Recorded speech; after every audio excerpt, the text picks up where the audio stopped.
The gilded trout emptied the way a rich room forgets the people who keep it alive. Crystal chandeliers stayed burning over silence. White marble shone like a cold promise.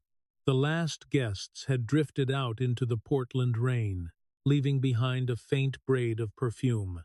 Truffle butter and expensive salt. In the quiet, the restaurant sounded mechanical, the low hum of refrigeration, the soft settling of cooling metal, a distant ice machine clicking like teeth. Delilah Crane stood in the private alcove at table 12, rag in hand, wiping a surface that was already spotless. Her lower back throbbed with every breath. Her orthopedic shoes, bought on credit, had collapsed into thin rubber, and she could feel the floor through them, as if the marble wanted her to remember exactly where she stood in the world. Beside the check folder, 10 crisp bills were fanned in a perfect arc. $100 bills, too clean, too bright, too deliberate to belong in her life. Delilah leaned closer without meaning to. The paper still held warmth, the soft cotton bite of it, as if it had only just left a palm. Her own hand lifted on instinct, hovering above the money, the way it hovered above every tip, at the end of every shift. Then she stopped. The security cameras were dead. Black glass domes high in the corners, broken for 3 weeks. Management talked about repairs the way it talked about fairness, loudly, vaguely, and never with action. Gordon was in the back office with the door half closed, the sour smell of liquor leaking out in lazy waves. He was too drunk to notice anything that mattered. Nobody was watching. That was the trap. Delilah's pulse pushed against her fingertips, her eyes fixed on the green ink and the pale faces in the bills. And for a moment she saw her own reflection in them instead. Not her face, her need. The math came first, because it always did. $1,000, 2 months of Iris's medication, a slice off the electric bill that had been threatening shut-off, groceries that were not noodles and discount bread, a bus pass so Delilah could stop gambling on gas money, a night where she did not wake, at 3 in the morning. Doing subtraction in the dark, her gaze slid to the glossy marble and caught herself in it. The tired set of her mouth, the faint sheen of sweat at her hairline. Then she looked back to the money, and something flickered through her like a film splice. In her pupil, the green of the bills reflected sharp and bright, and over that reflection, a ghost of paper flashed and vanished. A pharmacy receipt, a medical statement, a line item that said, blood work, infusion, copay. Not a lecture, a half-second reminder stamped into her vision like it belonged there. Delilah swallowed. Her throat felt scraped raw. She tried to think of it as a tip. She tried to make the world simple, but the night refused. Fletcher Kensington had sat alone in this alcove earlier, a man built for magazine covers and boardrooms, shoulders squared like armor. Everyone in Oregon knew his name, the architect, the billionaire who sold security to people who could afford fear at a distance. Tonight he had been afraid up close. Delilah could still see his hands shaking when his phone rang, could still see tears slipping down his face without sound, catching chandelier light before disappearing into the hard line of his jaw. He had stared at the screen like it was a verdict. She had approached with water and a practiced smile, because that was the job. Pretend you see nothing, deliver the order, disappear.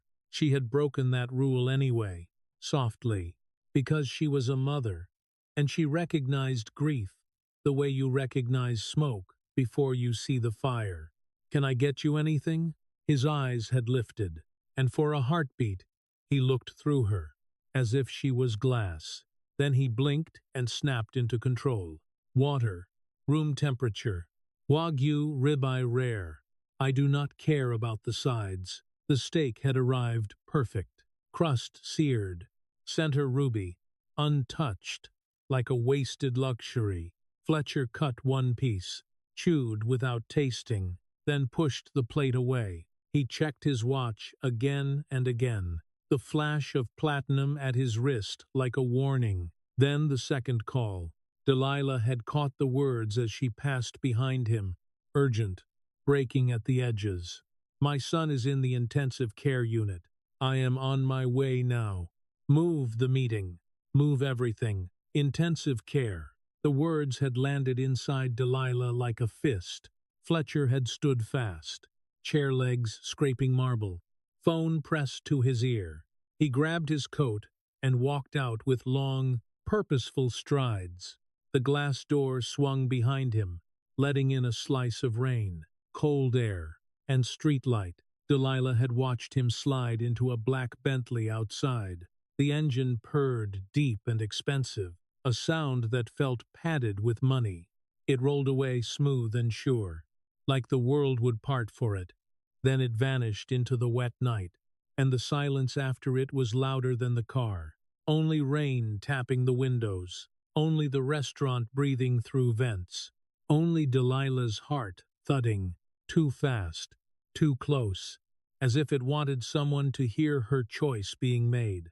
A soft step sounded behind her. Jenna appeared at her elbow, hair twisted up, lipstick still perfect, eyes sharp with survival. Her gaze locked on the money and widened. Holy hell, is that 1,000?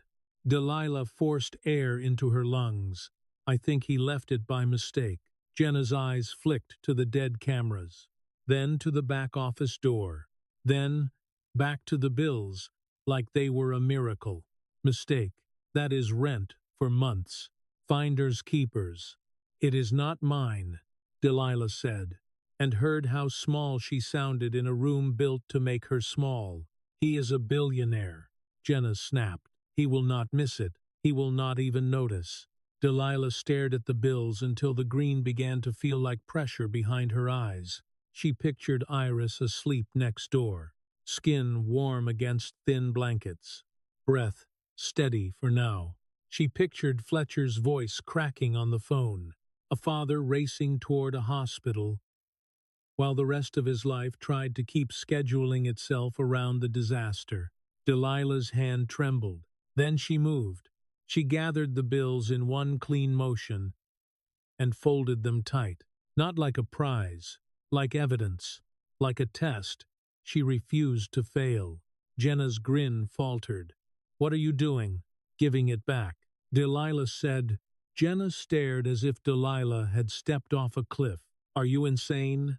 Maybe. Or maybe Delilah was simply tired of becoming someone she could not respect, one small lie at a time. Do you know which hospital? Delilah asked. Jenna scoffed. You are seriously going after him. Do you know which hospital?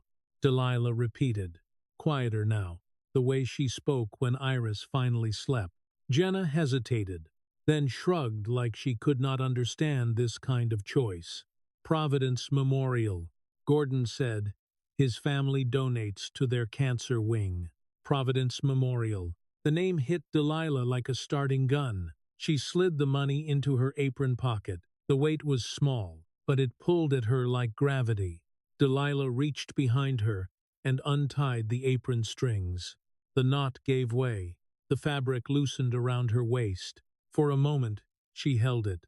Black cloth against white marble. Then she let it fall. The apron hit the floor with a sound that felt too heavy for something so light. A dull thump like armor dropping, like a version of herself being left behind. Jenna caught her wrist. You are making a huge mistake. Delilah pulled free and grabbed her coat, fingers clumsy with urgency. Maybe, but it is the right mistake. She walked to the glass doors. The chandeliers watched her with indifferent glitter. The dead cameras stayed blind. The back office stayed closed. When she pushed outside, rain struck her face and soaked her hair in seconds. The air smelled like wet asphalt and river wind. Her heartbeat filled her ears as she stepped into the night.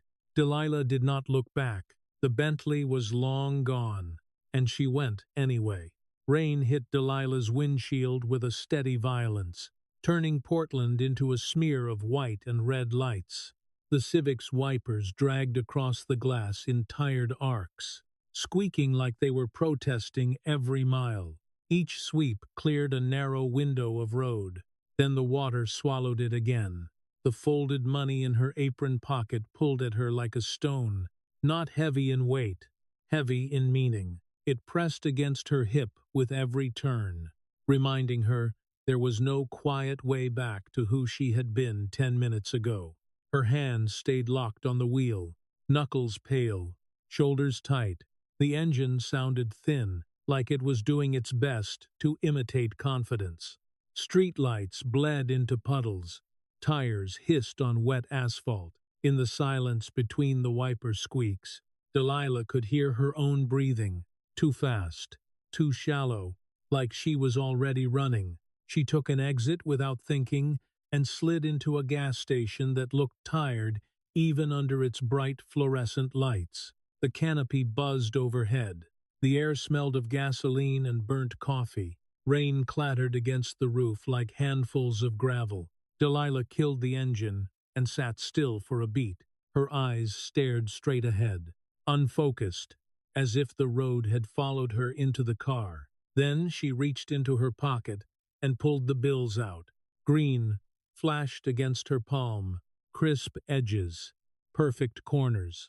The sight made her stomach twist. She got out and hurried inside, coat clinging to her arms, shoes squeaking on the wet mat. The cashier barely glanced up. A small bell above the door chimed and died. Delilah grabbed a plain white envelope and a strip of clear tape from a rack near the register. She stepped to a narrow counter beneath a wall of lottery tickets and set the money down. Her hands moved with careful precision, the same way they did when she counted tips at the end of a shift, the same way they did when she measured out Iris's medicine. She flattened the bills, slid them into the envelope, folded the flap down. Then she pulled the tape. The tear was sharp and dry, a clean snap that cut through the station's buzz. For a second, the sound felt final, like a door locking behind her. She sealed the envelope and pressed the tape down hard until it stuck. With the same pen customers used to sign receipts, she wrote in tight letters on the front, "Fletcher Kensington, from the Gilded Trout. Important." The ink looked too small for what she was doing. Back in the Civic, she held the envelope against her thigh, anchoring herself. The engine coughed when she turned the key, hesitated long enough to make her chest tighten, then caught with a shaky rumble. Providence Memorial rose ahead through the rain, like a glass fortress, all steel lines and pale light. The parking lot was a slick mirror. Delilah pulled into visitor parking and killed the engine again. For a moment, she couldn't move. The hospital entrance glowed warm and sterile. Figures moved behind the glass like shadows in an aquarium. Her breath fogged the windshield, and her reflection stared back, eyes wide, mouth set like she was trying to keep something from spilling out. She shoved the envelope under her coat and stepped into the rain. Cold water slapped her face and soaked her sleeves in seconds. Her hair flattened to her cheeks.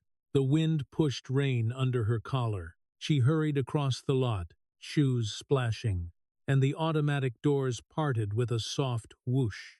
Warm air hit her like a wave. It smelled of antiseptic and something metallic, clean in a way that made her feel dirty. Her wet shoes squeaked on the polished floor. With each step, they left dark, damp prints on the glossy tile, a trail of storm water in a place built to erase all mess.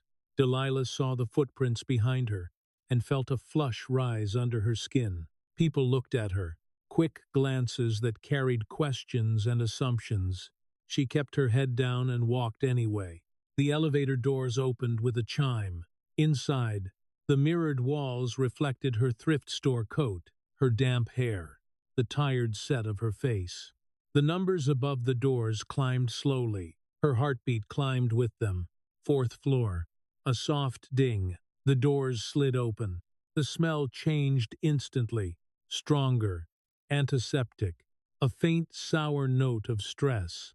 That sterile sadness hospitals held, no matter how modern the building was. Fluorescent lights washed the hallway, pale and unforgiving. Curtains were drawn in most rooms, leaving only thin slivers of dim space beyond. Somewhere, a monitor beeped in a steady rhythm, a small sound, persistent, like a clock counting down in the background of a life. A nurse's station sat at the center of the corridor, papers stacked, a computer screen glowing. A nurse with kind eyes and an exhausted posture looked up as Delilah approached.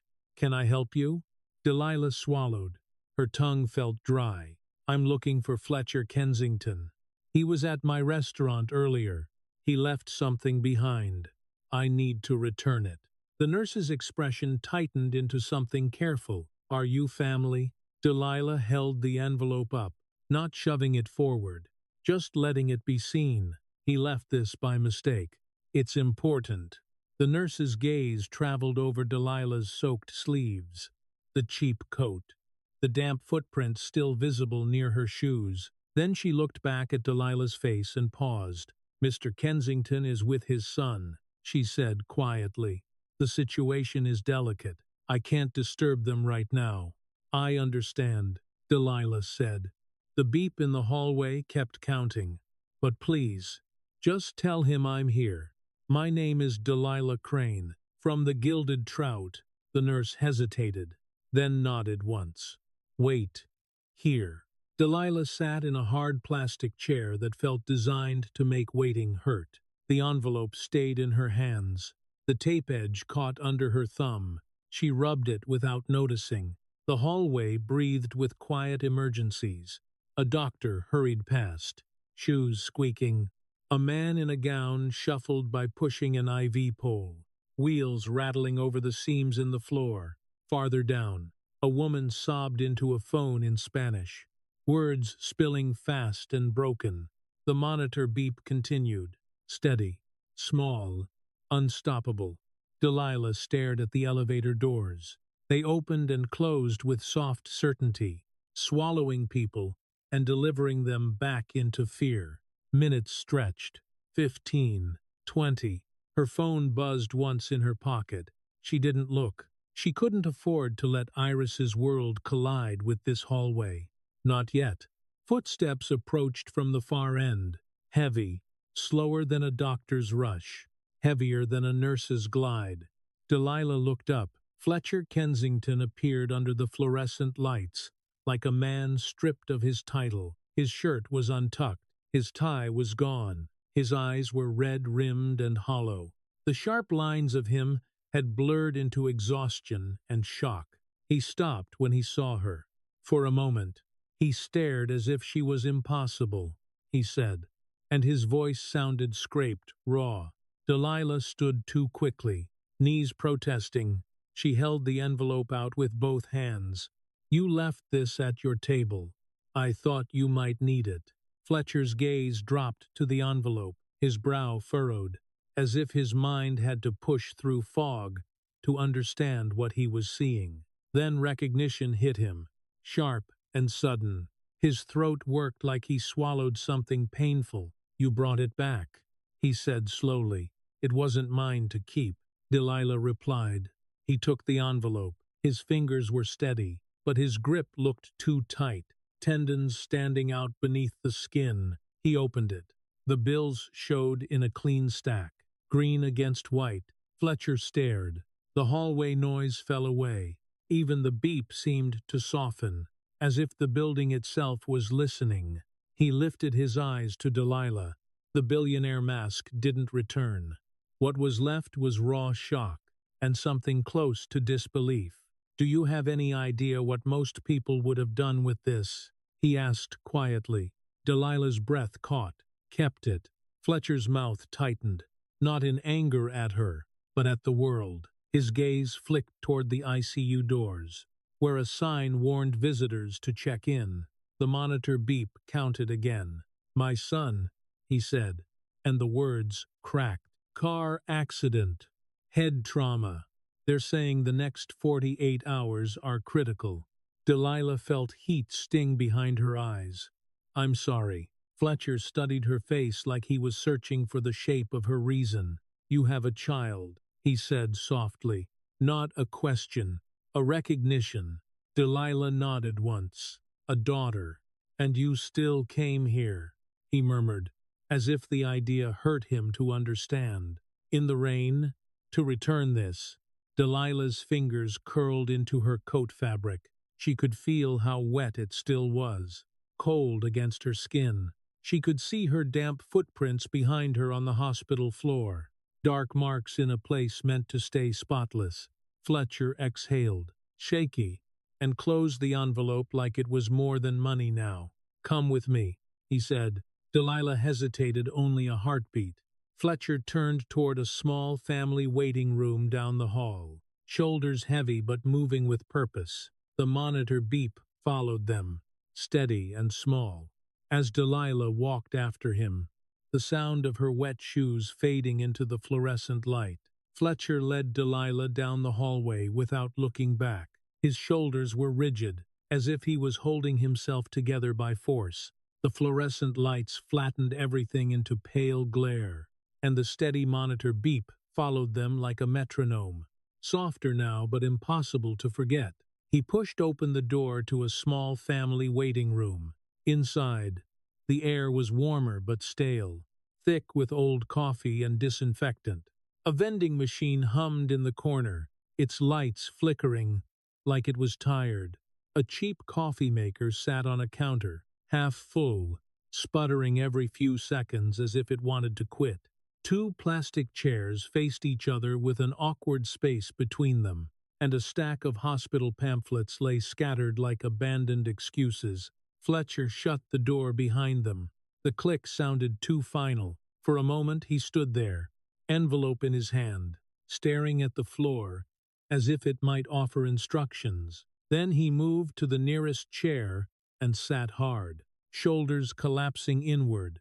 His head dropped into his hands, his fingers pressed into his temples.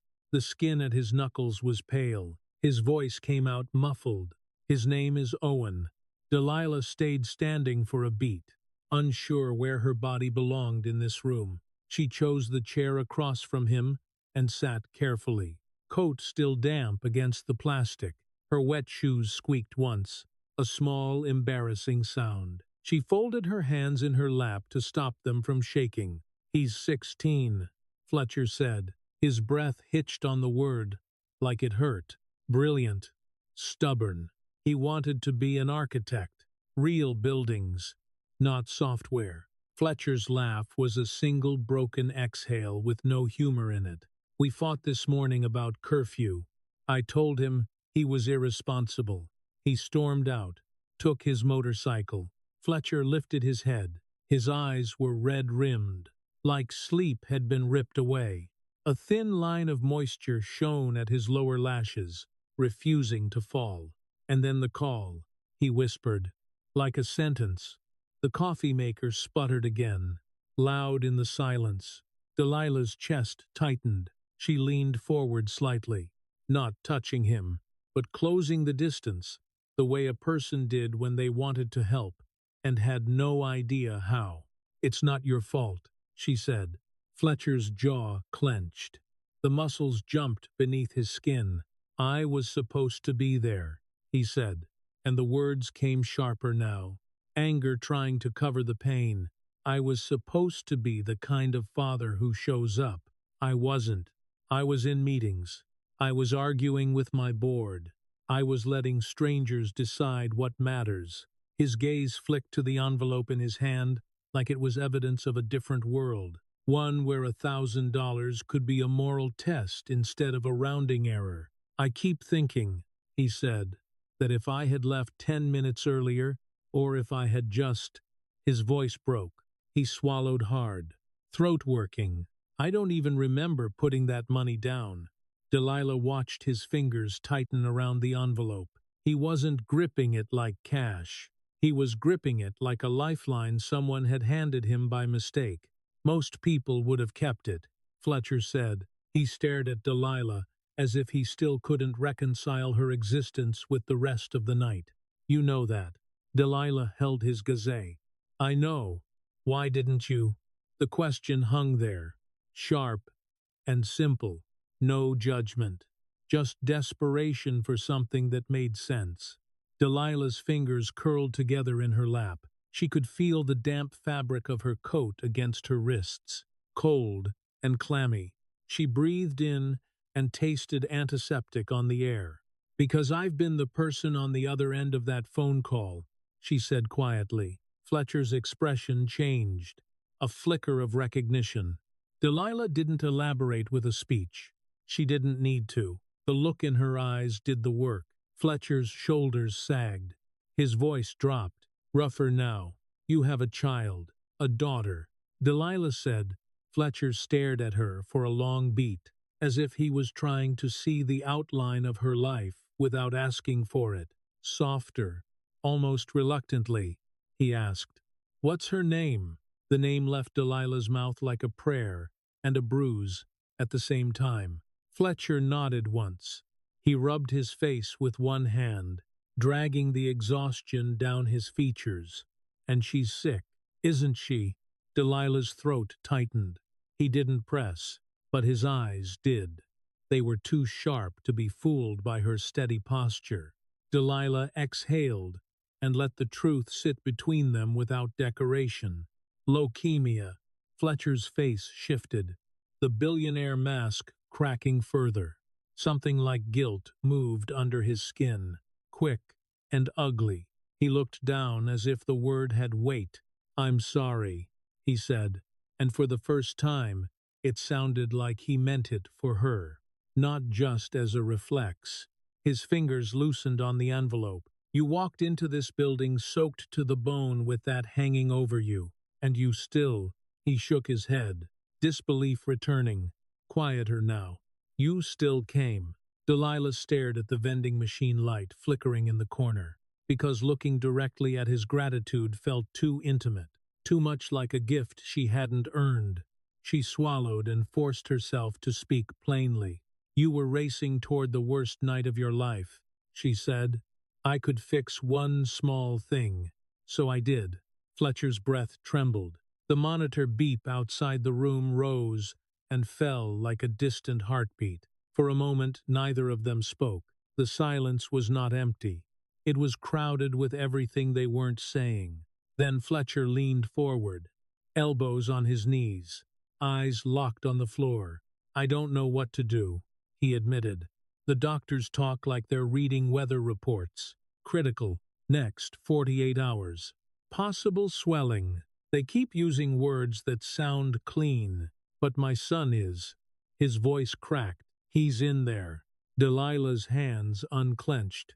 She reached for the only truth she trusted, the one built from nights beside hospital beds. "You go to him," she said. "Right now." Fletcher looked up, startled. "I can't do anything." "You can," Delilah said. "Firmer. You can be present. You can say what you need to say while you still can, whether he hears you or not." Fletcher's eyes flashed with helpless anger. "They already told me he's sedated. They told me to wait." Delilah shook her head once, a small motion, defiant. "Waiting is what fear tells you to do." Fletcher stared at her. The room felt smaller under his gaze, like a confession booth. Delilah's voice lowered, not soft, but steady. "There was a night my daughter's monitor flatlined," she said. The words sat heavy in the air, blunt and terrifying. "They told me to prepare myself. They told me it was time to accept reality." She swallowed. "I didn't. I sat beside her, and I talked, for hours, about stupid things, birthday candles, Christmas mornings, her first day of school when she'd insist on carrying her own backpack. I made promises I had no right to make, and she—" Delilah's breath hitched. "Just once." She came back. Fletcher's face crumpled. His eyes glistened. And this time, the tears broke free. They slid down without sound, the way they had at the restaurant. Only now he wasn't pretending they didn't exist. I'm not strong enough, he whispered. Delilah leaned forward, closing the space between them, hands still in her lap, grounding herself. You are, she said, because you don't get to opt out of loving your child. You don't get to opt out of fighting for him. Fletcher's breathing shook. He wiped his face with the back of his hand, like a man who had never learned how to be seen like this. Thank you, he said, and the words came out rough. For bringing that back. For walking in here, he gestured helplessly, unable to name what she was giving him. For being human, Delilah finished quietly. Fletcher stared at her, like the sentence hurt and healed at the same time. Then he nodded once. A small surrender. He stood, slower now, as if his bones weighed more. He looked at the envelope in his hand, then held it out toward her. Keep it, he said. Please. You came all this way. You need it more than I do. Delilah's heart tightened. She shook her head gently. Fletcher's brows pulled together, urgency rising. Your daughter. I didn't come here for money, Delilah said. Her voice didn't tremble. I came here because I couldn't live with taking it. Fletcher held her gaze. Something shifted behind his eyes, subtle and irreversible, as if a door had opened in a house he thought was empty.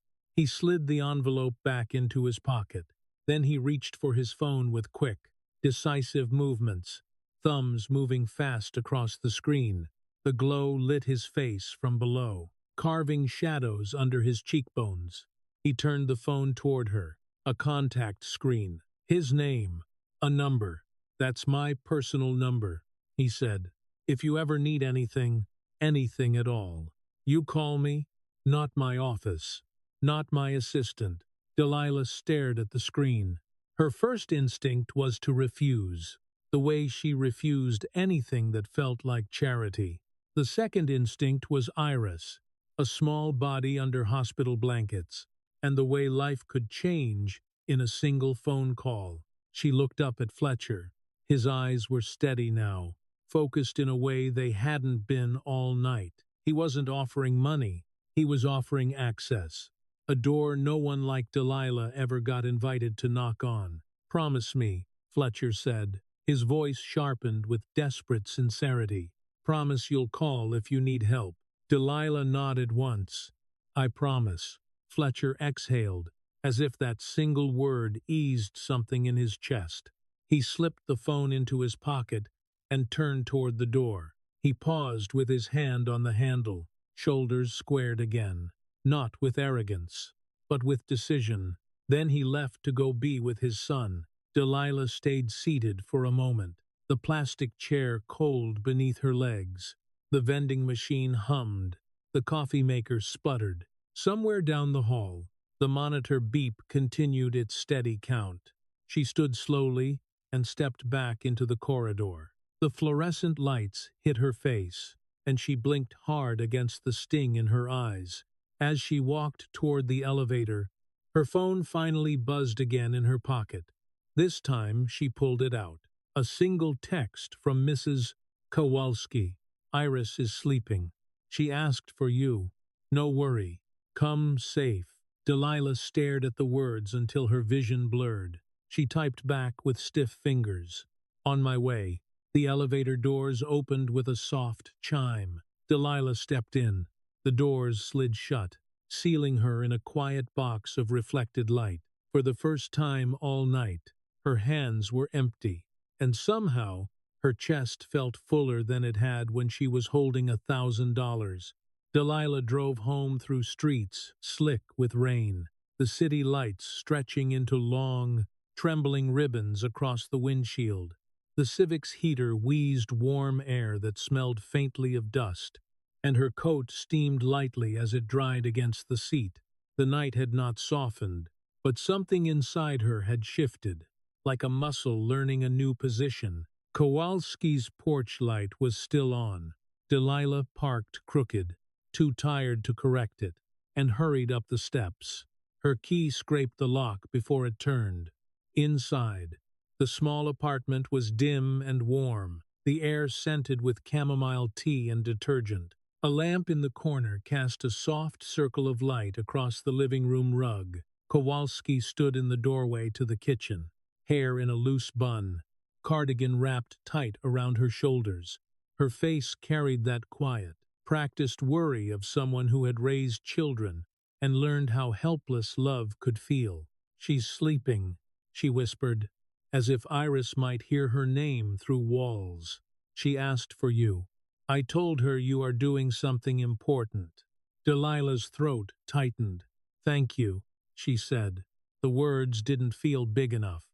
Kowalski's eyes moved over Delilah's damp hair, her pale face, the way her hands trembled as she peeled off her coat.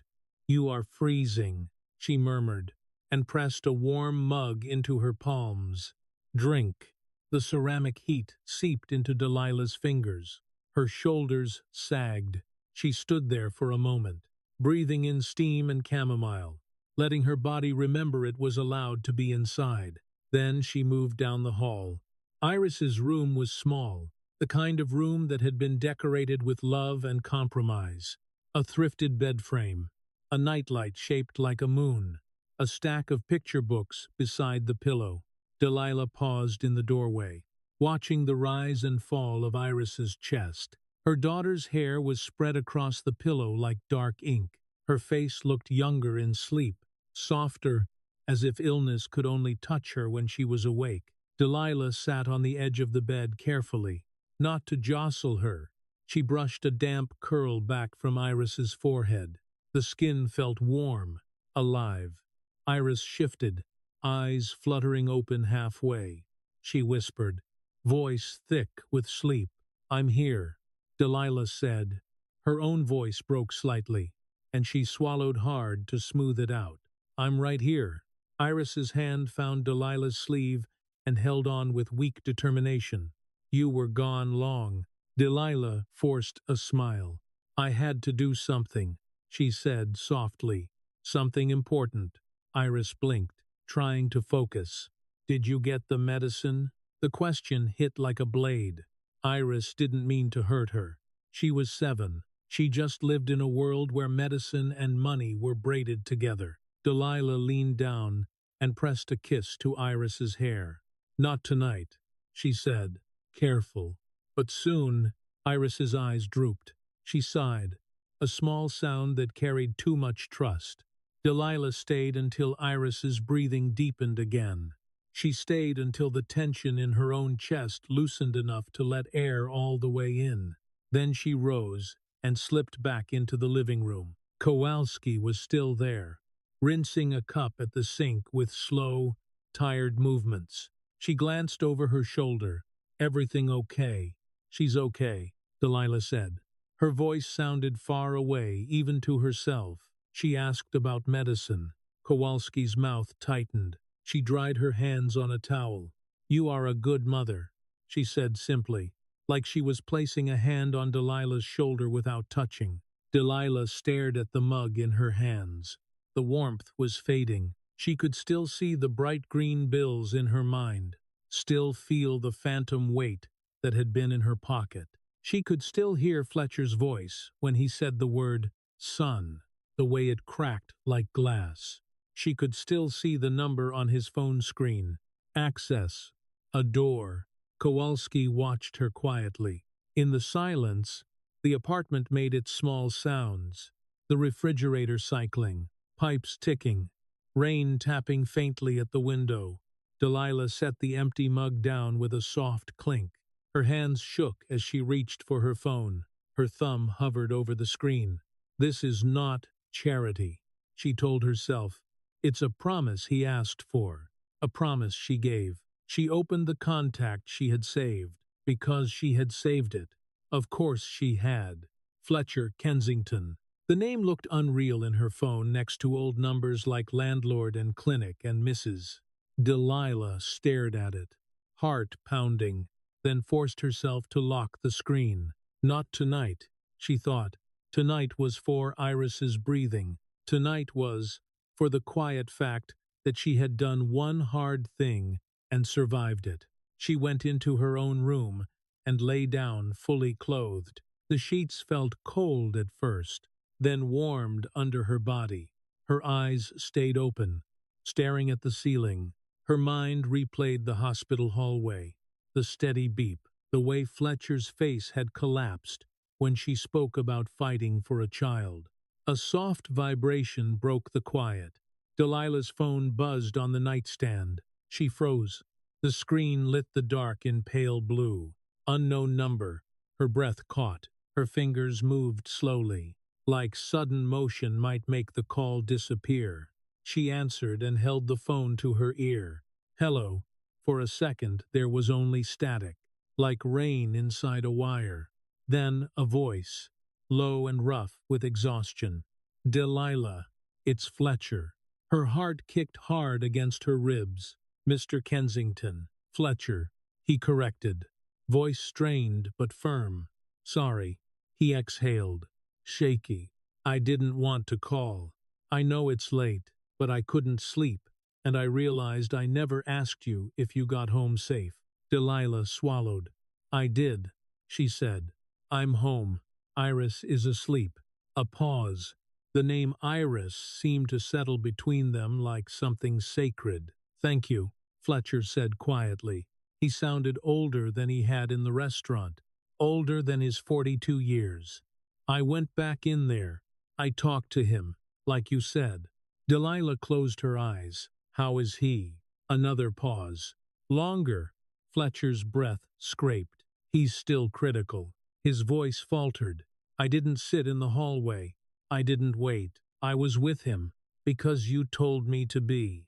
Delilah felt a sting behind her eyes.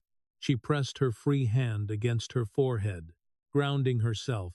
I'm glad, she whispered. Fletcher's voice softened. What's wrong with your daughter? Delilah. The question landed gently, but it still landed. Delilah's throat tightened. Leukemia, she said. She tried to keep it matter of fact, but the word always tasted like metal. She's in treatment. She stopped. We're doing what we can. Fletcher was quiet, and in that quiet, Delilah could hear the hospital in his background. Distant footsteps. A muted announcement. The faint electronic cadence of machines. You shouldn't have come tonight, Fletcher said finally. Not with that on your shoulders. Delilah's jaw tightened. And you shouldn't have been alone tonight, she answered before she could stop herself.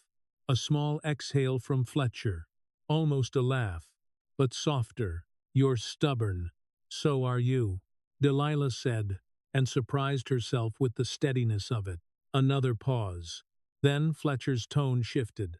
Careful now, like he was stepping onto thin ice. I meant what I said, he murmured.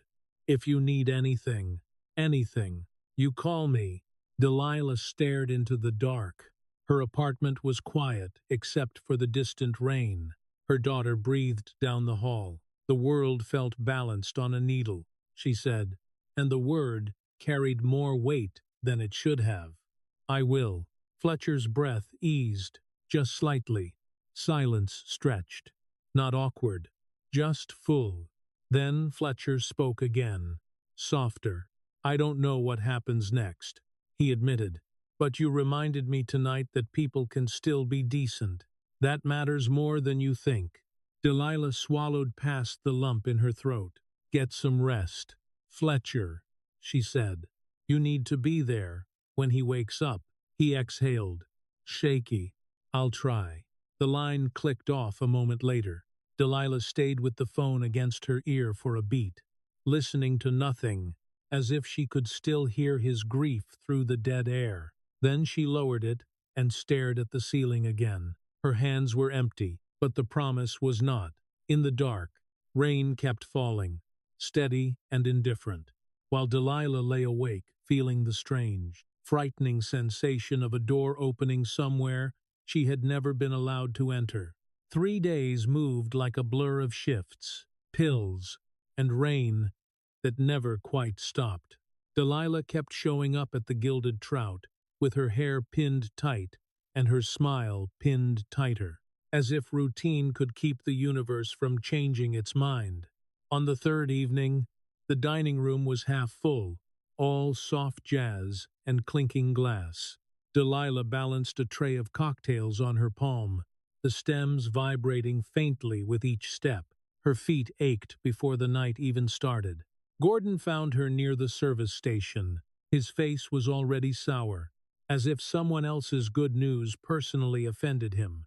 "There's a man here to see you," he said, voice low and sharp. Delilah's stomach tightened. "To see me?" Gordon's nostrils flared. "Says his name is Fletcher Kensington. He insists on speaking with you immediately. I tried to tell him you were working, but apparently people like that don't take no for a heartbeat." Delilah didn't move. The tray felt suddenly heavier, the room suddenly louder. She caught herself looking toward the entrance, without meaning to, like a dog hearing its name. Gordon followed her gaze with a scowl. "Go on, and make it quick." Delilah set the tray down with careful hands, forcing herself to breathe. The cold glass left damp rings on the counter. She wiped her palms on her apron and walked. Fletcher stood near the hostess stand, tall and still, wearing a three-piece suit that made the room look cheaper by comparison. But it was his face that stopped her. The haunted hollowness was gone, not erased, but eased, like a storm cloud pushed back enough to let light through. His eyes were tired, but there was something else there now, bright and urgent, barely contained. When he saw her, his composure cracked into a real expression. "Owen woke up," he said immediately. The words hit Delilah in the chest, sharp and warm. Her mouth opened, but no sound came out at first. "This morning," Fletcher continued, voice rushing, as if he needed to say it fast before the universe could take it back. "He's awake. He's talking. The doctors say he's going to make a full recovery." Delilah's hand rose to her mouth, fingers pressing to her lips. She felt her eyes sting. "Oh my God," she breathed. Fletcher nodded hard, like his body was still catching up to relief. "I told him about you, about what you did, about you bringing the money back." His voice caught on the last word, and he swallowed. He said it was the most decent thing he's ever heard. Delilah blinked quickly, trying not to cry in front of the hostess stand, while wealthy strangers pretended not to stare. "He wants to meet you," Fletcher said, "properly, not in a hospital hallway. He wants to thank you." Delilah's throat tightened. "I'm glad he's okay. I'm so glad." Fletcher's gaze flicked toward Gordon, who hovered a few steps away with his arms crossed, clearly enjoying the tension. Then Fletcher looked back to Delilah, and his voice lowered. "Can you take a break? Please, 5 minutes." Delilah hesitated and turned to Gordon. "Can I?" Gordon's jaw clenched. 5 minutes, and not a second more. Delilah didn't wait for him to repeat it. She followed Fletcher out the front doors. The air outside was cool and damp. The rain finally reduced to a mist. The sidewalk smelled like wet stone and car exhaust. The sky was clearing in patches, letting a thin, bruised sunset bleed into the clouds.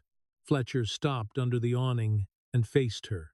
Up close, Delilah could see the exhaustion in him, the faint shadow under his eyes, the way his hands still held tension, even in relief. "I've been thinking about you," he said, "constantly, about what you did. Most people would have kept that money." He paused, searching her face as if he still couldn't understand her choice. "You had every reason to keep it." Delilah wrapped her arms around herself, more for steadiness than warmth. "I didn't feel like I had a choice," she said. "You did," Fletcher replied, and his tone sharpened. "That's the point. You chose." He drew a slow breath, then asked, softer now. Delilah's eyes dropped to the wet sidewalk. "Because you were breaking," she said quietly, "and I know what that feels like. When you can't fix the big thing, you fix the small thing that's in reach." Fletcher held her gaze for a long moment. Then his expression shifted, something decisive settling into place. He reached into his jacket and pulled out an envelope. Delilah's stomach tightened immediately. "If that's money, it's not," Fletcher interrupted. His voice was firm, almost impatient with the idea. "Just read it." Delilah took the envelope with careful fingers. The paper was thick, expensive. Her name was printed on the front as if she belonged on it. She slid a finger under the flap and opened it. Inside was a letter on official letterhead. Clean lines, crisp font, the kind of paper that didn't smudge when you touched it. Delilah scanned the first lines, then the numbers, and her breath left her body like someone had punched it out. Executive assistant. Salary, $120,000 per year. Full benefits. Private medical coverage. On-site child care. Her hands began to shake. Fletcher watched her like he could see exactly which parts of her life those words were touching. "I need someone I can trust," he said. "My company is worth billions, and it's full of people who smile while they sharpen knives. I'm surrounded by loyalty that ends at stock options. You're different." Delilah's voice came out thin. "I'm a waitress.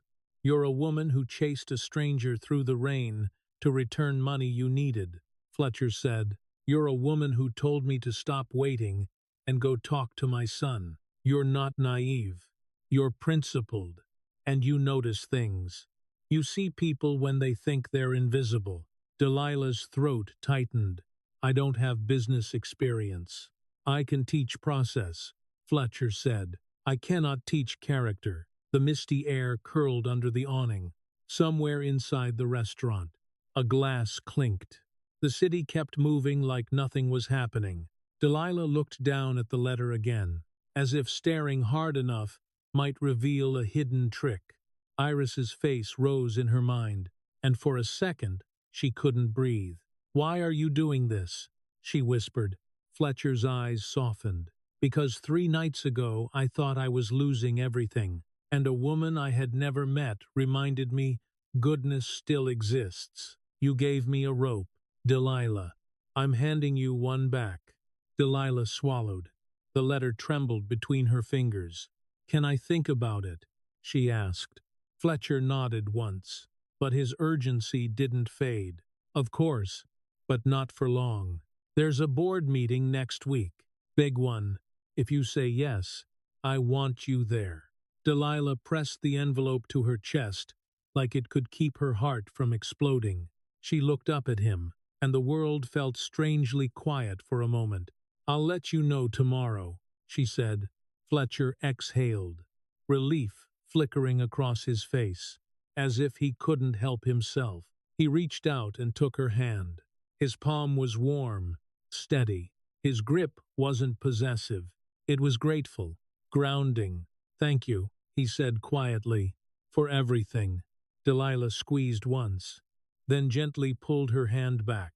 "Go home," she said. To Owen, Fletcher's mouth curved into a real smile, the kind that reached his eyes. "I will."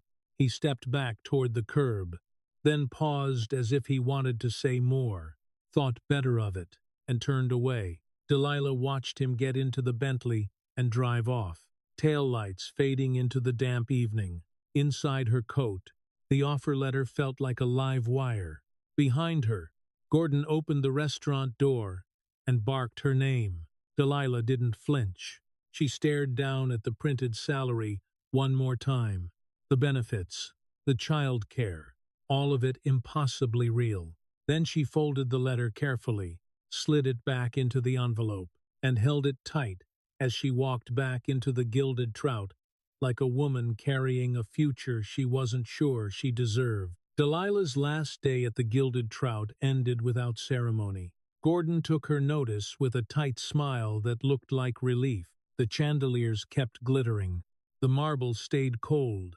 The restaurant did not miss her. Her first morning at Kensington Innovations felt like walking into a building that had never heard the word rent. The glass tower rose over downtown Portland like a polished blade. In the lobby, chrome and stone reflected light, so clean it looked engineered. People moved fast in tailored suits, coffee cups in hand. eyes forward, the kind of confidence that came from never checking a bank balance before buying lunch. Delilah stepped inside with Iris's small hand in hers. Iris wore a bright yellow raincoat and stared up at everything like it was a museum. The child care center sat on a lower floor, behind a secure door that opened with a soft beep when Delilah's temporary badge was scanned. The room smelled like crayons and sanitizer, tiny chairs, bright posters. A woman at the front desk smiled at Iris the way the gilded trout never smiled at Delilah. "You can come play, sweetheart," she said. Iris looked up at Delilah, uncertain. Delilah crouched, smoothing Iris's hood. "I'll be upstairs," she whispered. "You'll be okay. If you need me, you tell them. They'll call." Iris nodded slowly, then turned toward a table with checkers laid out. She sat down like she belonged there, chin lifted in quiet courage. Delilah watched for an extra second, heart tight, then forced herself to walk away. Bryn met her at reception upstairs, sharp-eyed and efficient.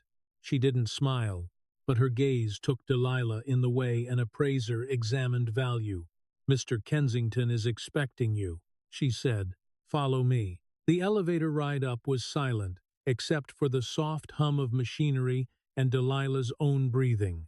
When the doors opened, the top floor felt different, quieter, cleaner, carpet thick enough to swallow footsteps, glass walls that turned offices into displays. Fletcher's office sat at the end, floor-to-ceiling windows overlooking the river.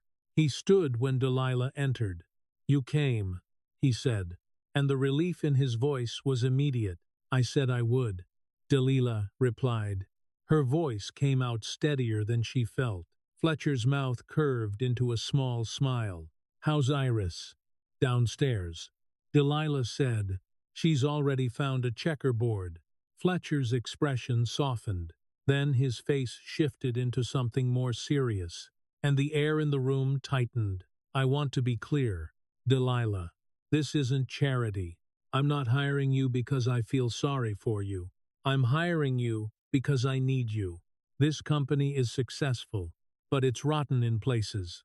People steal. People lie. People smile while they move numbers around. I need someone I can trust to help me see what they think I don't see." Delilah felt her stomach dip. "What do you want me to do?" "Watch," Fletcher said. "Listen. Learn. You spent years being ignored. That's a skill. Most executives never develop it. You know what people look like when they think nobody important is watching." Delilah held his gaze. "You want me to spy. I want you to notice," Fletcher corrected. "There's a difference." Bryn returned with a laptop, a badge, a stack of papers, orientation materials that smelled like fresh toner. The badge was glossy and new, with Delilah's name printed in clean letters. Seeing it made her throat tighten. Her office was small and spare, close enough to Fletcher's to feel dangerous, with a window overlooking the river and a desk that looked like it had never held a dirty coffee cup. Delilah sat down and placed her hands flat on the surface, grounding herself. The wood was cool. The chair adjusted with a soft click under her weight, like it was built to accommodate comfort without noticing it. She spent the week learning a new language, calendar, invites, meeting agendas, acronyms that sounded like code. She took notes until her wrist ached. She watched how people spoke to Fletcher, how laughter became a tool, how compliments sounded like hooks. At the end of her first week, Fletcher leaned into her doorway. "Board meeting in 10 minutes, he said. "Bring your notebook." Delilah's pulse jumped. The conference room was a long rectangle of polished wood and glass. 12 seats. 12 people who looked like they had never worn a uniform. Their watches flashed when they moved. Their phones lay face down like weapons. Delilah took a chair near the wall, slightly behind Fletcher, the way she had stood behind booths at the Gilded Trout, invisible by design. The meeting began with slides and numbers, graphs rising, projections glowing, voices confident. Malcolm stood to present Q3 projections. He was heavy-set, face slightly flushed, tie too tight. His fingers trembled when he clicked the remote. It was subtle, but Delilah saw it immediately. The same micro-shake she'd seen in Fletcher's hand when grief hit him. Malcolm avoided Fletcher's eyes. Across the table, Vivian Corbin sat perfectly still, lips curved in a faint smirk. Every time Malcolm stumbled over a phrase, her expression sharpened, satisfied. Delilah's pen moved, but her attention narrowed. When Malcolm reached the revenue slide, Delilah felt something in her body go cold. The numbers looked clean, too clean. The line climbed at a perfect angle that didn't match the messy world Delilah lived in. Her mind started doing what it always did. She remembered the quarterly report Fletcher had shown her in his office the day before. The smaller font, the footnotes, the totals. She didn't need to understand every term to recognize when math lied. Her gaze flicked to the bottom corner of the slide, a tiny timestamp on the printed packet in front of her. She compared it to the report date she'd seen yesterday. Her pen hovered, then circled a figure in the margin. 12%. Not a feeling, not an opinion, a gap. Delilah's mouth went dry. She kept her face blank, like she did when a customer tried to short-tip her, and smiled anyway. The meeting ended with polite applause. Chairs scraped. People gathered laptops and walked out in clusters, talking about golf and timelines like the world was stable. Fletcher waited until the room emptied. Then he turned to Delilah. "What did you see?" he asked. Delilah's heartbeat thudded once. Heavy, she looked past him at the empty chairs, the faint reflection of herself in the glass wall. Malcolm was nervous, she said carefully. More nervous than the numbers warrant, and Vivian enjoyed watching him struggle. Fletcher's eyes sharpened. "What else?" Delilah took a breath. "The projections don't match the quarterly report you showed me yesterday. His numbers are inflated by about 12%. For a second, Fletcher didn't move. The silence felt dangerous. "Are you sure?" he said, voice low. Delilah nodded once. "I'm sure. I live on numbers. I can feel when they're lying." Fletcher's jaw tightened. He pulled out his phone and made a call on speaker. "Get me the raw data for Q3, he said. "Everything. I want it on my desk in an hour." His voice was calm, but his eyes were not.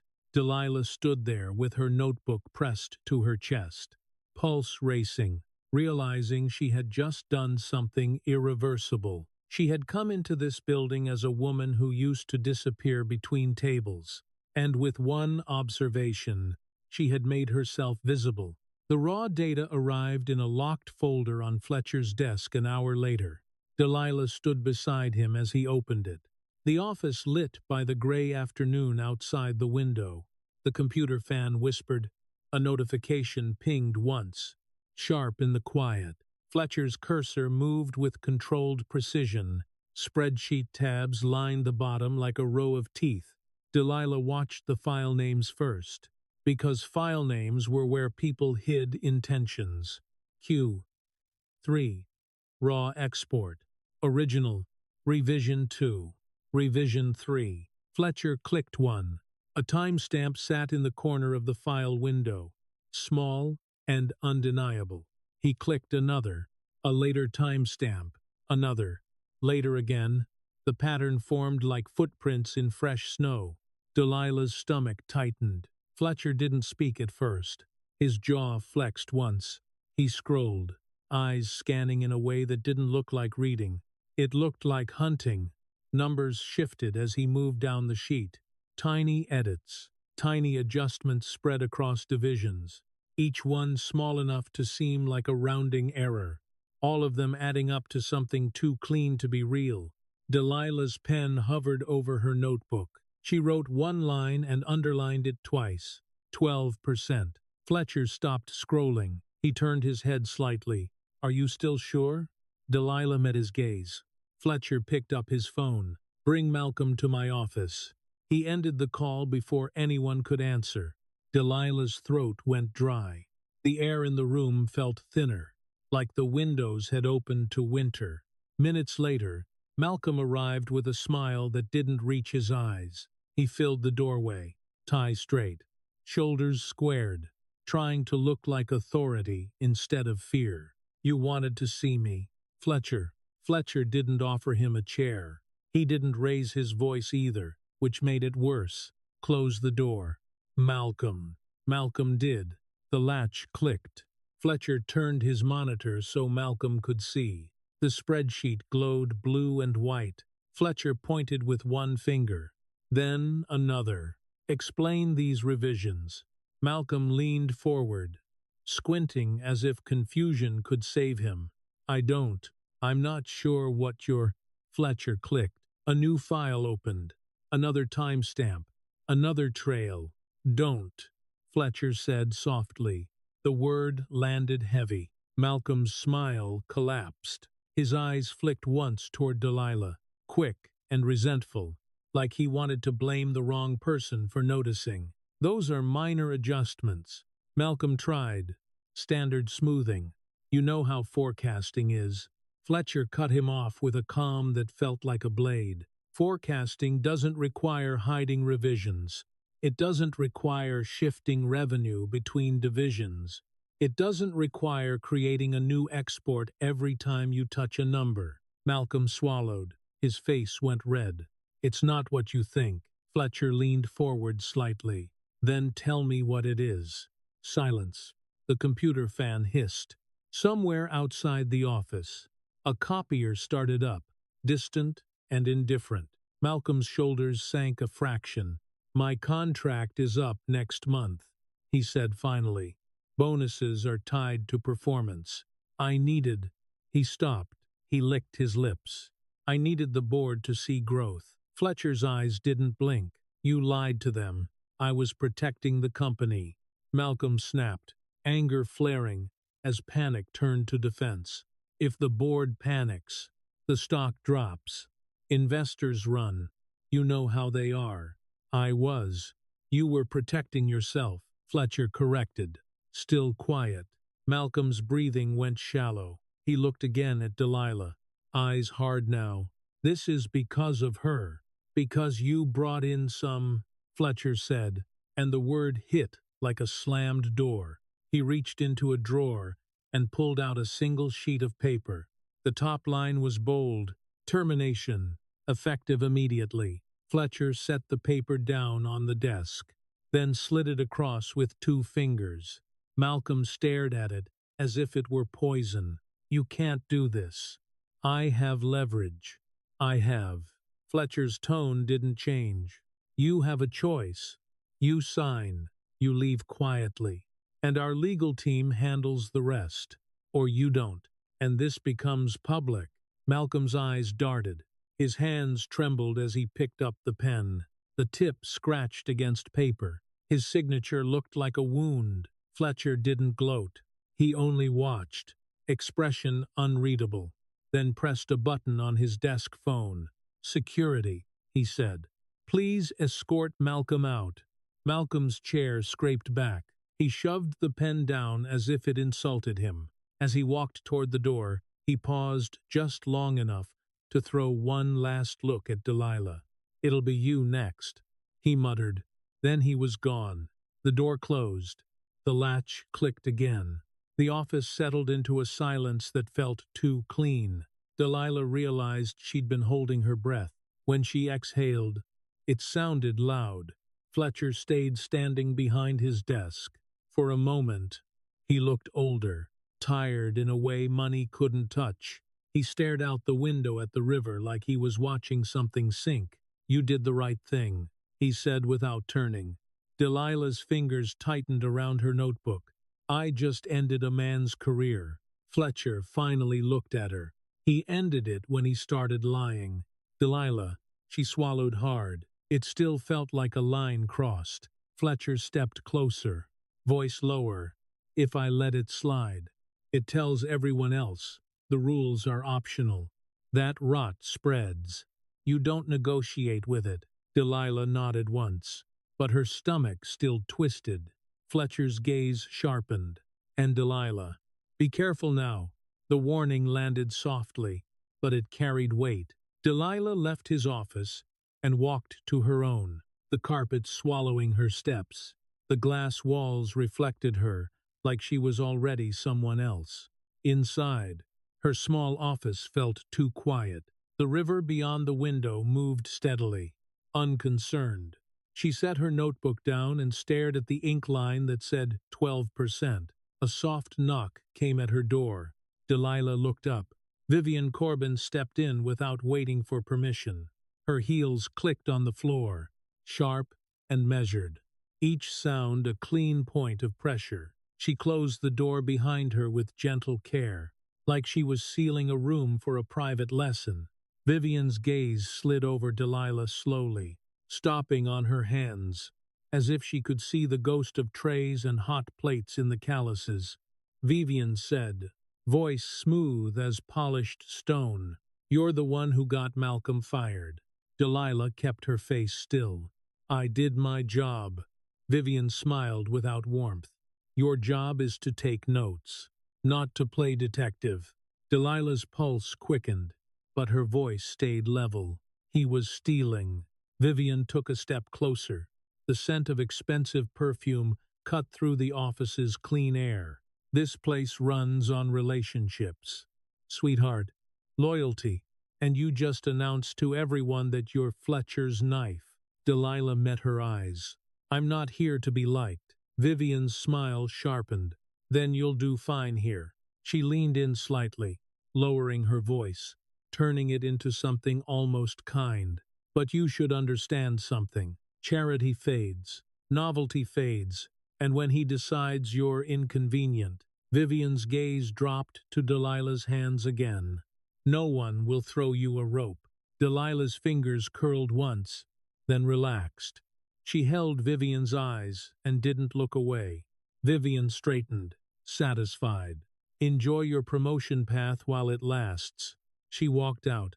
Her heels clicked away, fading down the corridor like a countdown. Delilah stayed still long after the door shut, the river moving beyond the glass, her notebook open on the desk. For the first time since she arrived, she understood something clearly. She wasn't invisible anymore, and someone had noticed. The emergency board meeting was called for the next morning, early enough that the city still looked half asleep. Delilah arrived with a sealed evidence pouch pressed flat inside her tote bag, the plastic crinkling softly when she adjusted her grip. The elevator doors opened to the executive floor with a clean ding, and her badge hit the reader with a sharp beep that sounded louder than it should have. Fletcher was already in the conference room when she stepped in. He stood at the head of the table, suit perfect, eyes not.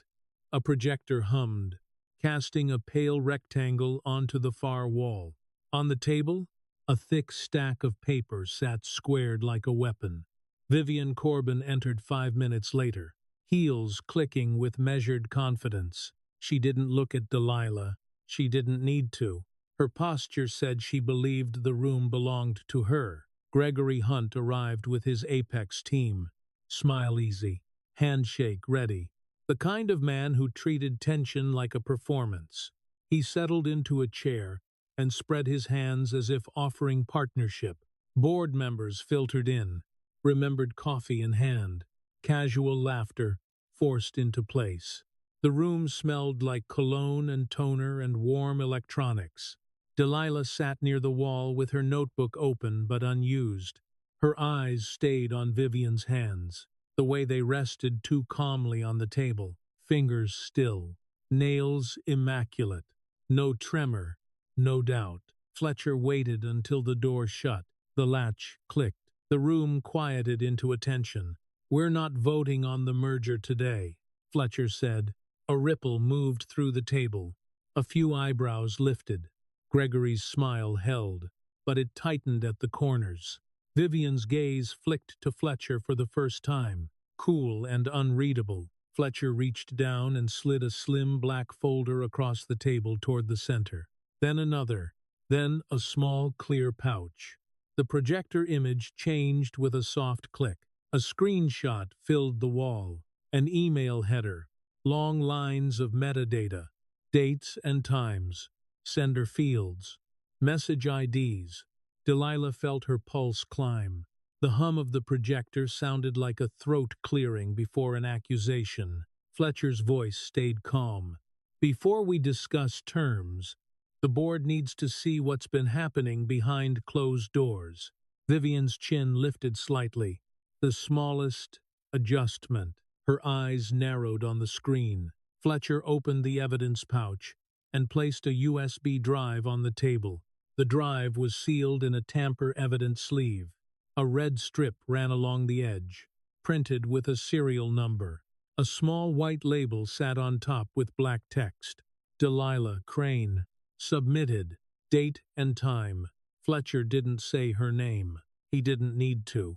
The label did the talking. A board member leaned forward. The plastic sleeve crinkled as it shifted on the polished wood. Fletcher pulled a receipt from the folder and set it beside the pouch. A small stamp mark was visible on the paper, square and dark. Received. Conference Room A.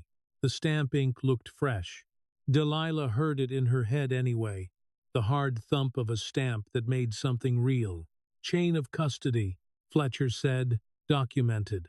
No gaps. Vivian's expression didn't move, but a faint color rose in her neck. Gregory's smile faltered for the first time. He glanced at Vivian, quick and sharp, like a man checking whether his partner still had control. Fletcher tapped the table once.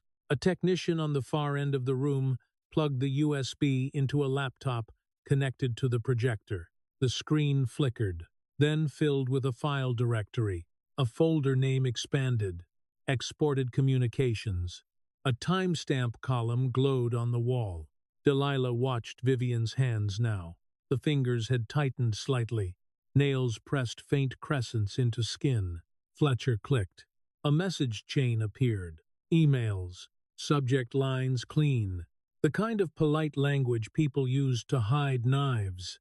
Delilah's eyes tracked the top right corner of the projection, where the time sat, small and precise. Vivian's eyes tracked it too.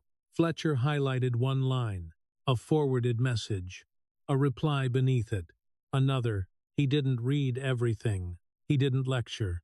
He let the room read. A board member inhaled sharply. A retention clause appeared in the documents, highlighted in pale yellow. Names listed. Roles guaranteed post-merger. Vivian Corbin. Fletcher Kensington not included. The air in the room changed. It thickened. Gregory shifted in his chair, the easy drawl slipping. Now hold on. Fletcher, this is standard executive retention language. Fletcher clicked to the next page. Voting structure. Post-merger board composition. Control percentages. A line at the bottom, small but fatal, gave Gregory and Vivian aligned voting power. A takeover disguised as collaboration. Vivian's lips parted slightly, then closed again, as if she'd caught herself being human. Fletcher's voice stayed quiet. Vivian negotiated her own retention package while representing this company. She positioned herself to control the board with apex leadership. She positioned me to be removed.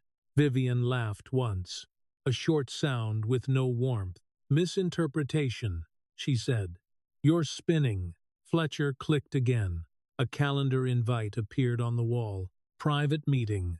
Location off-site. Attendees. Vivian. Gregory. Under it, a screenshot of a text thread. Minimal words. Clear intent. A time. A place. A confirmation. Delilah's stomach tightened as the room absorbed it. Vivian's composure cracked by a millimeter. Her eyes sharpened to something predatory. She turned toward Delilah for the first time. Gaze, like a blade. Delilah didn't flinch. She kept her face still. She watched Vivian's pupils narrow, watched the moment Vivian realized the waitress skill set was not charm. It was observation. It was pattern. It was memory. Gregory pushed his chair back slightly. "Let's all calm down." "We can," Fletcher said, and the single word stopped the room. He slid a final document across the table, a summary, bullet points, attached exhibits listed by number, each exhibit labeled with a timestamp and source. Vivian's breathing changed. It was subtle, but Delilah heard it. A tight inhale through the nose, like anger, trying not to show. A board member spoke, voice sharp. "Vivienne, is any of this false?" Vivian's eyes flashed. She opened her mouth, then looked at the wall again, at the headers, the times, the printed serial number on the evidence seal. She tried to smile. It didn't land. "This is a witch hunt," Vivian said. Voice controlled but strained. A personal attack. Fletcher didn't respond. He simply stood there, hands flat on the table, letting silence do what it always did to liars. Gregory's gaze darted again. He looked less like a partner now, and more like a man calculating exit routes. Another board member spoke, slower. "Did you disclose any of this to the board?" Vivian's jaw tightened. Her heel tapped once against the carpet. A quick staccato betray of nerves. Then she stopped it. Too late. Fletcher's lawyer slid a paper toward Vivian without speaking. Resignation. Effective immediately. The pen placed beside it made a soft click. Vivian stared at it. Her face went pale, then flushed hot. Her eyes hardened. She leaned forward, voice low and vicious. "You think this ends well for you?" It wasn't aimed at Fletcher. Delilah felt it land in her chest like a thrown stone. Fletcher's voice stayed even. "Sign it, Vivienne." For a moment, Vivian looked like she might fight. Then she glanced at the evidence seal again, at the receipt stamp, at the room full of eyes that no longer admired her. Her hand reached for the pen. The scratch of ink on paper sounded loud in the silence. Vivian signed. She shoved the pen down. The chair legs scraped as she stood. Her heels clicked as she walked out, each step sharp and furious. The sound receding down the hall like a countdown reaching zero. The door shut. The latch clicked. No one spoke for a beat. Then the air released. A collective exhale. Fletcher looked at the board. "The merger is dead," he said, simply. Gregory Hunt swallowed. Smile gone. He gathered his papers with stiff hands. Delilah sat still, heart hammering, watching the projector hum over a wall of proof. For the first time since she entered this world, she understood what power felt like when it came from evidence instead of money. And she also understood the cost, because when the room began to empty, Vivian's last look was still burning in Delilah's mind, sharp as a promise. The hallway outside the conference room felt colder than it had 10 minutes ago. Delilah walked beside Fletcher as board members peeled away in tight clusters. Voices low, faces pale with aftershock. The elevator chimed down the corridor. A printer whirred somewhere behind glass walls, spitting out pages like the building refused to pause for consequences. Fletcher didn't speak until they reached his office. He closed the door, and the soft click sounded like a seal. For a moment he stood with his back to Delilah, staring out at the river. The water moved steadily, indifferent to corporate coups and human fear. Fletcher's shoulders rose and fell once, slow and controlled. Then he turned. His expression was tight, not triumphant. There was no satisfaction in it, only exhaustion and something sharper underneath. "She would have taken everything," he said. Delilah nodded, throat tight. Fletcher rubbed his forehead with 2 fingers. "I've known Vivian for years, trusted her with parts of this company I should have kept close." He exhaled through his nose, a short, bitter sound. I almost handed her the keys. Delilah's mind flashed to Vivian's last look, the quiet threat buried inside perfect posture. The memory made her skin prickle. Fletcher's gaze found Delilah's. And you saw it. Delilah held his eyes. I saw patterns, she said quietly. Glances. Timing. Who deferred to who? It felt wrong. Fletcher's mouth tightened. That's not normal instinct. That's talent. A notification pinged on Fletcher's desk phone. Another. Then, his cell buzzed with a vibration that rattled against the wood. He didn't answer. He stared at the screen, reading names and numbers. Board members, investors, executives, all trying to grab a piece of the moment. Delilah watched his face as he absorbed it. In the reflection of the window, he looked like a man carrying too much weight. Fletcher set the phone down and finally let his shoulders drop. I owe you, he said. Delilah's stomach knotted. Don't. This isn't about money. Fletcher interrupted, voice firm but tired. This is about trust. You did what none of them did. You told the truth when it cost you. Twice now. Delilah swallowed. Her hands felt strangely empty, as if she'd left something in that boardroom along with Vivian's signature. Fletcher stepped toward his desk and opened a drawer. He pulled out a slim folder, thicker than the offer letter he'd handed her outside the restaurant days ago, and set it down like he was placing something heavy and permanent between them. Delilah's pulse spiked. What is that? Fletcher's eyes stayed on hers. A promotion. Delilah didn't move. Her body refused to believe. Fletcher slid the folder closer. Vice President of Operations. Effective immediately. The title hit Delilah like a physical force. Her breath caught. That's Fletcher. Fletcher held up one hand. Listen. You don't have to know every piece of this company today. You have to learn fast, and you have to stay honest. You already proved you can do both. Delilah stared at the folder. The edges looked too clean, too precise, like something meant for someone else. She could almost hear Gordon's voice in her head, mocking. You don't belong here. I don't have a degree, she said, and hated how small the words sounded. Fletcher's expression hardened. Degrees didn't save me from being blind. You did. Silence stretched. Outside, the city kept moving. Traffic glinted on wet streets. The river ran like a ribbon under cloud light. Delilah's fingers hovered above the folder without touching it, the way they had hovered above money once. The same instinct, the same fear, a demonstrate of who she would be when nobody was watching. Fletcher watched her carefully. This isn't charity, Delilah. It's responsibility. If you take this, you take the heat with it. You become visible to people who don't forgive. Delilah thought of Vivian's eyes, the quiet promise of revenge, the way her heels had clicked away like a countdown. I know, Delilah said. Fletcher's jaw tightened. Then let's talk about what happens next. He moved behind his desk and picked up his phone again.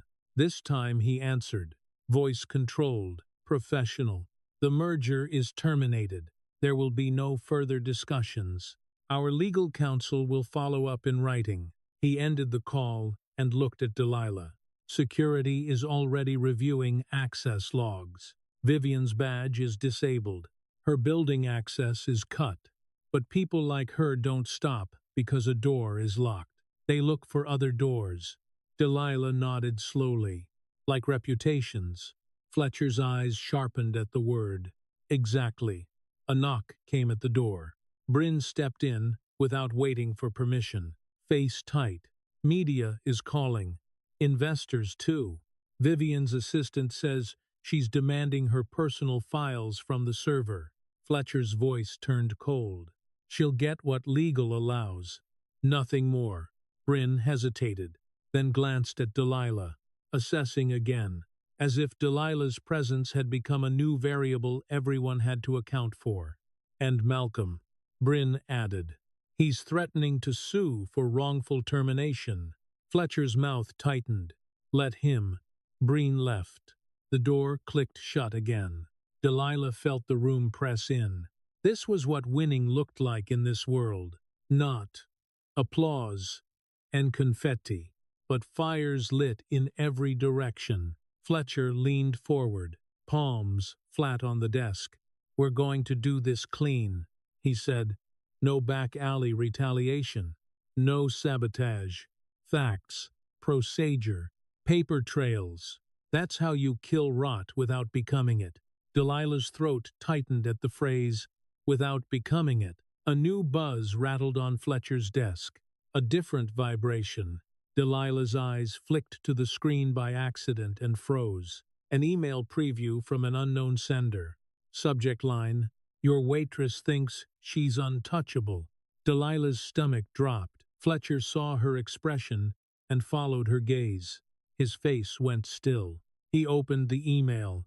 2 sentences. No signature. No attachment. Just threat wrapped in polite brevity. "Stop her, or we stop you." Delilah's skin prickled. The air felt suddenly colder. Fletcher's jaw clenched. "Vivienne." Delilah forced her voice steady. She moved fast. Fletcher's eyes locked on hers. "Which means she'll move faster now." He forwarded the email to legal with a few sharp taps. Then looked at Delilah again. Expression shifting. Not fear. Strategy. "I'm assigning you a security detail until this settles," he said. Delilah's pride flared. "I don't need." "You do," Fletcher cut in. "Not because you're weak, because she's reckless. And because you have Iris." The name landed like a weight. Delilah's mouth went dry. She hadn't said it. She hadn't told anyone here except Fletcher. And yet it was the first lever anyone would pull. Fletcher's tone softened slightly. "I know you hate feeling protected, but you're not just protecting yourself anymore." Delilah stared at the folder on the desk. Vice President of Operations. A title that could change her daughter's life. A title that could make her daughter a target. Her fingers finally touched the folder. The paper was smooth under her skin, cool and real. She lifted her eyes to Fletcher. "What do you need me to do?" Fletcher exhaled slowly. Relief and resolve braided together. "For now," he said, "you go downstairs and check on Iris. Make sure she's safe. Then you come back here. And we start building a company that can't be hijacked." Delilah nodded once. She turned toward the door, heart hammering. As she stepped into the hallway, her phone vibrated in her pocket. A message from the child care center. Iris had a visitor asking for her.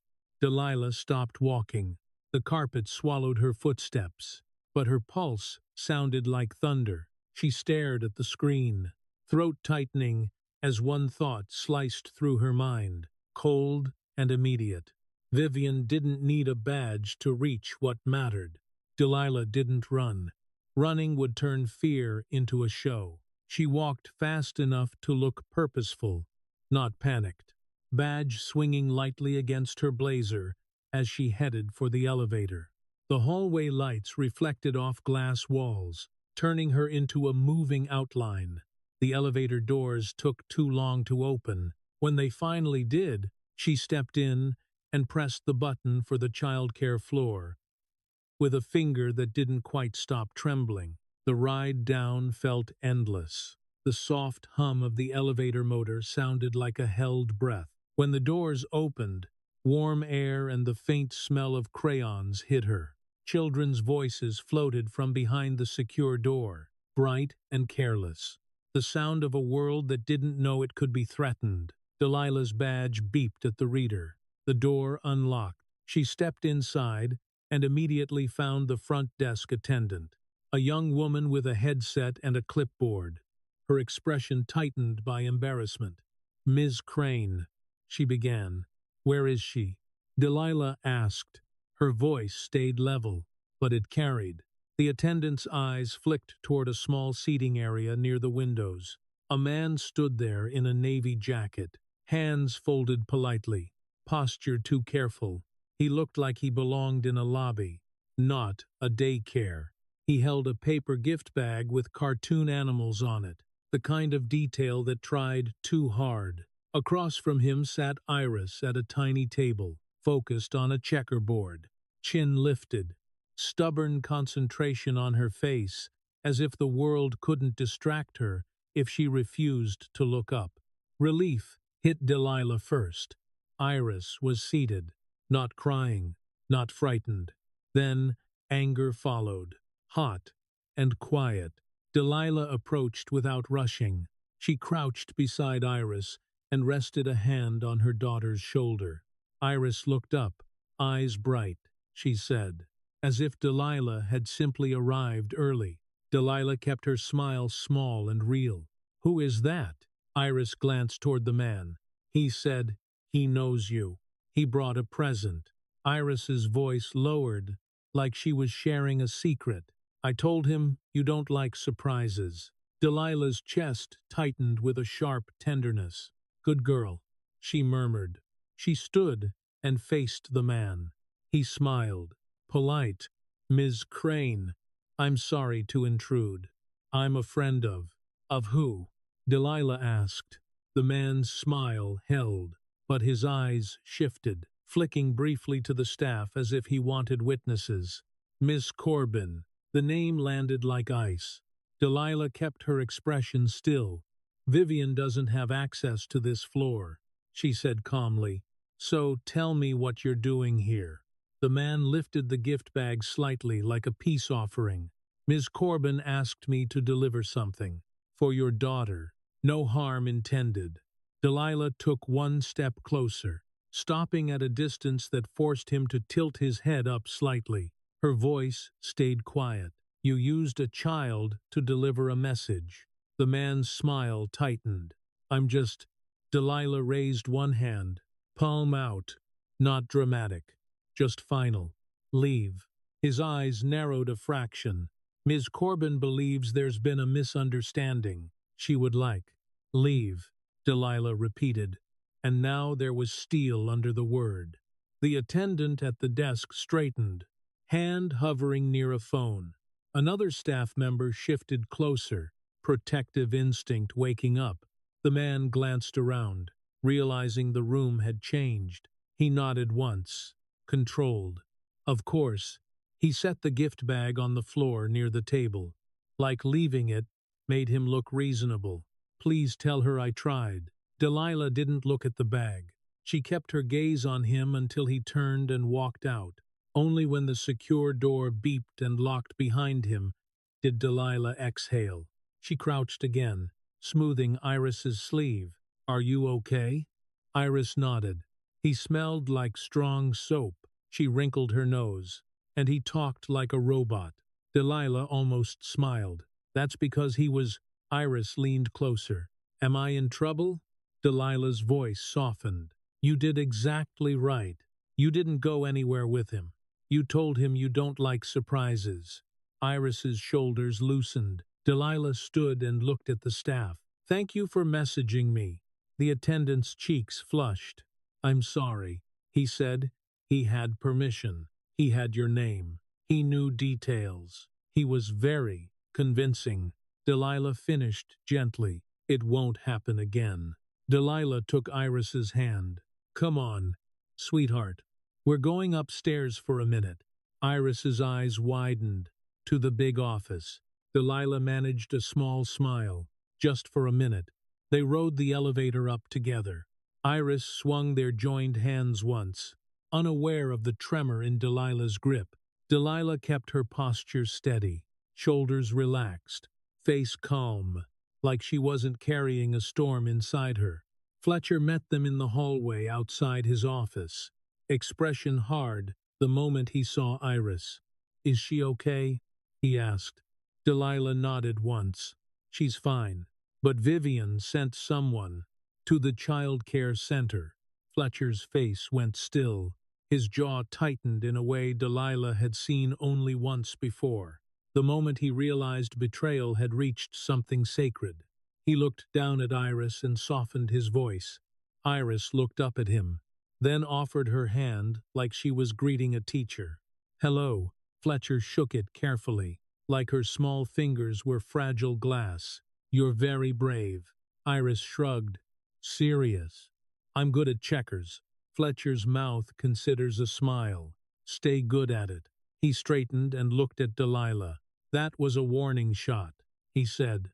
Delilah's voice stayed low. "It was also a boundary test. She wanted to see if I'd panic, if I'd beg." Fletcher nodded once, eyes cold now. "She's escalating." Delilah felt her heart hammer, but her mind was strangely clear. She placed Iris gently in Bryn's care just outside the office, then stepped inside with Fletcher. The door shut. The click sounded like a decision. Fletcher opened a drawer and pulled out a document, then another. He slid them across the desk toward Delilah. "Restraining order request," he said. "Security protocols. Visitor list locked. Badge access audited. And a public statement. Today." Delilah stared at the papers, then met his eyes. "If we go public, she'll claim it's retaliation." Fletcher's voice was flat. "Let her. We have evidence. We have timestamps. We have chain of custody." She gambled on fear. "We're going to answer with procedure." Delilah nodded slowly. Her fingers moved across the top page, feeling the texture of legal paper, the raised ink of a stamp. The work was cold, clean, undeniable. Fletcher's phone buzzed again. He checked it, then turned the screen toward Delilah. A news alert draft, not published yet. A leak. A headline framing Fletcher as unstable, accusing him of sabotaging a merger out of grief and impulse. Vivian was trying to rewrite the story before it was told. Delilah stared at the screen, then looked up. "She wants to make you look emotional," she said. "She wants to make me look like a mistake." Fletcher's eyes narrowed. "And what do you want?"